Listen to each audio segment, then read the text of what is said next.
12 महीने शिवरात्रि आती है, प्रदोष को ही शिवरात्रि का भाव है। 12 महीने आते हैं। अगर व्यापार ना चले, दुख तकलीफ ज्यादा हो, कष्ट ज्यादा हो, बहुत टेंशन जिंदगी में चल रहा हो, अगर बीमारी ने भी घेर रखा हो और बहुत जिंदगी में दुख चल रहा हो, कहीं मत जाना। प्रत्येक महीने प्रदोष आती है, हर महीने शिवरात्रि प्रदोष आती है।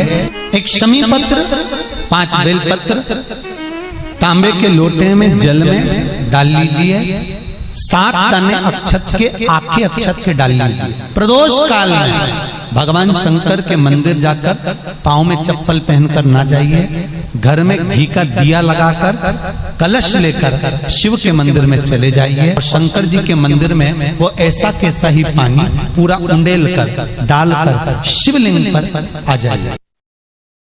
मारने के लिए आतुर हुए शंकर भगवान के सिर से एक पसीने की बूंद पृथ्वी पर गिर गई। गिरते से एक धधकता हुआ अंगारा, लाल धधकता हुआ अंगारा ग्रह एक पुत्र के रूप में जन्म ले लिया। पृथ्वी से हुआ, इसलिए मंगल कहला गया। धधकता हुआ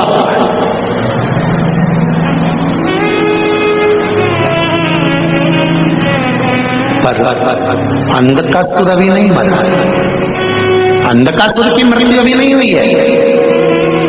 हर हर महा, अंधकासुर की मृत्यु अभी नहीं हुई। धधकता हुए अंगारे के रूप में मंगल ग्रह प्रकट हो गए, जन्म ले लिए। पार्वती जी ने पूछा ये कौन है? शिव जी कहते हैं ये मेरे पुत्र के तुल्य है, क्योंकि मेरे शरीर के पसीने से उत्पन्न हुआ है, मेरे मस्तक के पसीने से पृथ्वी पर गिरने के कारण ये उत्पन्न हुआ है। इसका नाम मंगल होगा, ये ग्रह मंडल में रहेगा, देवताओं के रूप में पूजा जाएगा, पर मेरे क्रोध के कारण उत्पन्न हुआ है, इसलिए इसका ग्रह थोड़ा सा क्रूर हो।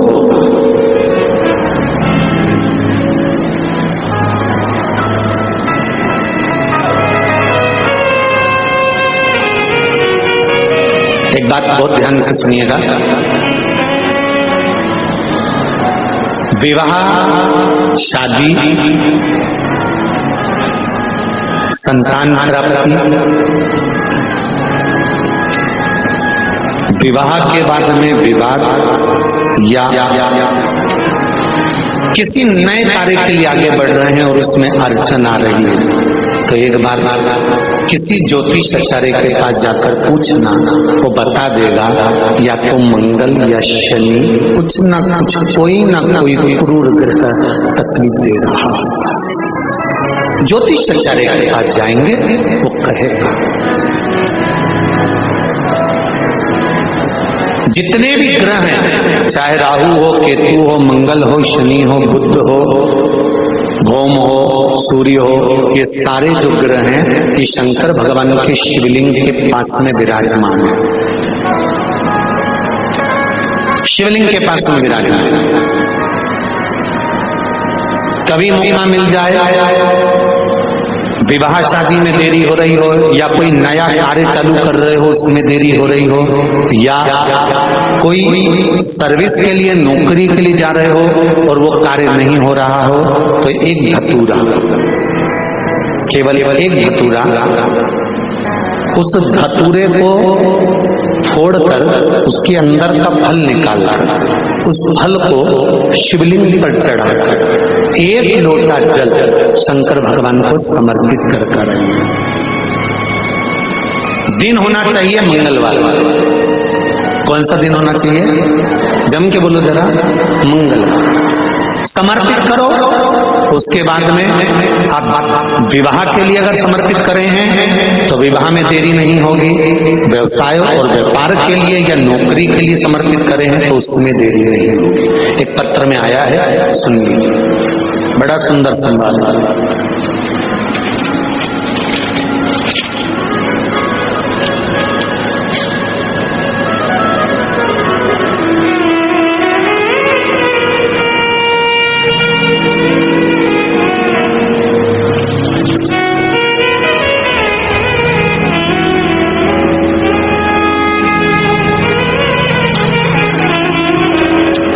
Shri D Sarika, D Shankar, संगार Reddy, Telangana. कहीं बैठे हैं? आप ही हैं? दोनों हाथ हिला दो एक बार। श्री शिवाय नमस्तुभ्यम। आपने पत्र में लिखा है, गुरुजी चरणों को कोटि कोटि प्रणाम। शिव महापुराण की कथा की महिमा।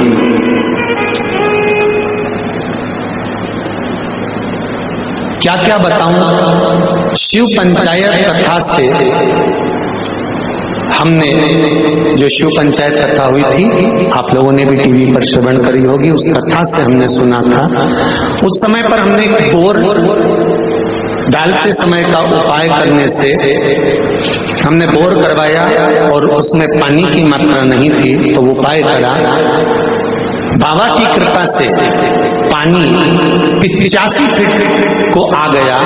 5 बेलपत्र पानी के तांबे के लोटे का डालकर धतूरे वाला प्रयोग का स्मरण किया और शिव की कृपा से वो जल 85 फीट पर अच्छा मीठा जल प्राप्त हो गया। ये शिव की कृपा है। बैठिए रेड्डी जी, बैठिए। हर हर महादेव। श्री डी सारिका, डी शंकर, संगार रेड्डी, तेलंगाना से। ये शिव की उपासना, ये शंकर की करुणा। आप अगर दिल से कर रहे हैं कोई उपाय, आप भगवान शंकर की आराधना अगर दिल से कर रहे हैं, भगवान शिव की आराधना आप हृदय से कर रहे हैं, तो ये निश्चित है कि शिव दिल से सुनेगा जरूर।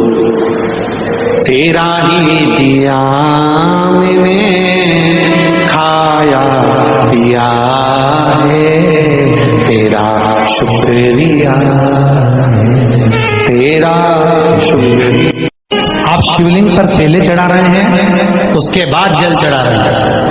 दूसरा, जल चढ़ाने के बाद बेलपत्र चढ़ा रहे हैं। ये 2 अलग अलग क्रम है शंकर भगवान की पूजन के। आप समझ लीजिएगा जरा, ये प्रसंग कभी नहीं आया, आज आया है तो उसको समझ।